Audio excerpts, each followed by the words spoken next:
Imagine buying a house today, waiting for mortgage rates to fall, and then hearing they may stay high until 2027. That's exactly the concern spreading across Wall Street after analysts at Goldman Sachs suggested that Federal Reserve rate cuts could be delayed much longer than investors expected. For millions of Americans, this isn't just another economic headline. It could affect your mortgage payment, credit card debt, car loan, savings account, and even your retirement portfolio. Today, we're breaking down why some economists think rate cuts could be pushed to 2027, what it means for your money, and what you should do next. Let's dive in. Section 1. What are Fed rate cuts? Before we talk about 2027, let's quickly understand what's happening. The Federal Reserve controls a key interest rate called the federal funds rate. This is the interest rate banks charge each other for overnight lending. While most Americans never see this rate directly, it influences nearly every borrowing cost in the economy. When the Fed raises rates, mortgages become more expensive, credit card rates rise, auto loans cost more, business borrowing slows. When the Fed cuts rates, loans become cheaper, businesses invest more, consumers spend more. Economic growth often accelerates. Normally, investors expect rate cuts after inflation cools down, but this time may be different. Section 2. Why Goldman Sachs is cautious. So why are some analysts talking about 2027? The answer starts with inflation. After the massive inflation surge of 2021 and 2022, the Fed launched one of the most aggressive tightening campaigns in decades. Inflation has fallen significantly since its peak, but it hasn't completely disappeared. Many economists worry that inflation could remain stubbornly above the Fed's 2% target. Housing costs remain elevated. Wages continue rising. Consumer spending remains surprisingly resilient. And government deficits continue injecting money into the economy. If inflation refuses to fall all the way back to target levels, the Fed may have little reason to aggressively cut rates.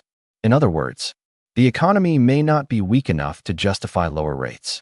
That possibility is causing some Wall Street firms to rethink their forecasts. Chart segment 4 to 430. On-screen graphic.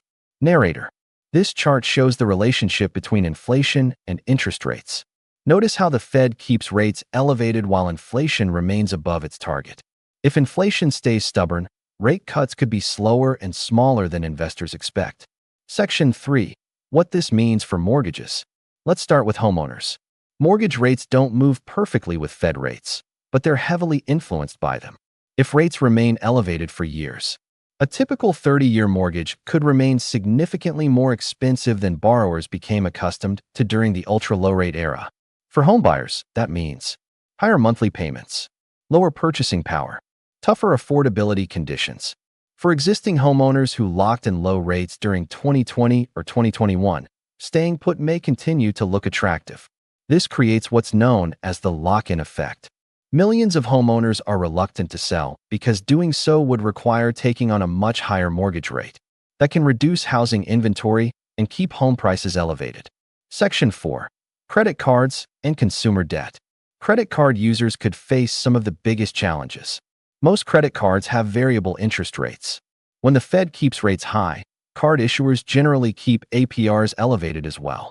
That means carrying a balance becomes increasingly expensive. A few $1,000s of revolving debt can generate hundreds of dollars in interest costs every year. For consumers, the message is clear. High-interest debt becomes far more dangerous in a prolonged high-rate environment. Paying down credit card balances may offer one of the best risk-free returns available. Section 5. The surprising winners, savers. Not everyone loses when rates stay high. Savers may actually benefit. Banks, money market funds, and certificates of deposit often offer higher yields when interest rates remain elevated. For years, savers earned almost nothing on cash. Today, many Americans can earn meaningful returns simply by keeping money in high-yield savings accounts or treasury securities. For retirees and conservative investors, that's a major change from the low-rate era. Section 6. Investors and the stock market. High interest rates can also affect stocks. When rates rise, borrowing costs increase. Corporate profits may face pressure. Future earnings become less valuable in today's dollars. Growth companies are often affected the most.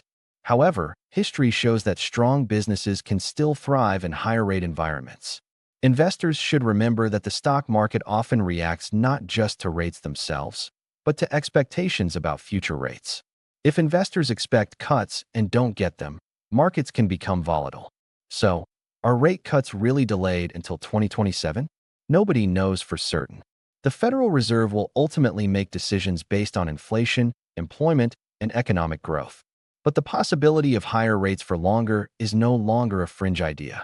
And if that scenario unfolds, Americans may need to adapt to a very different financial environment than the one that existed during the last decade. Whether you're buying a home, managing debt, building savings, or investing for retirement, understanding interest rates has never been more important. If you found this breakdown helpful, hit like, subscribe, and turn on notifications for more straightforward finance insights. Thanks for watching, and we'll see you in the next video.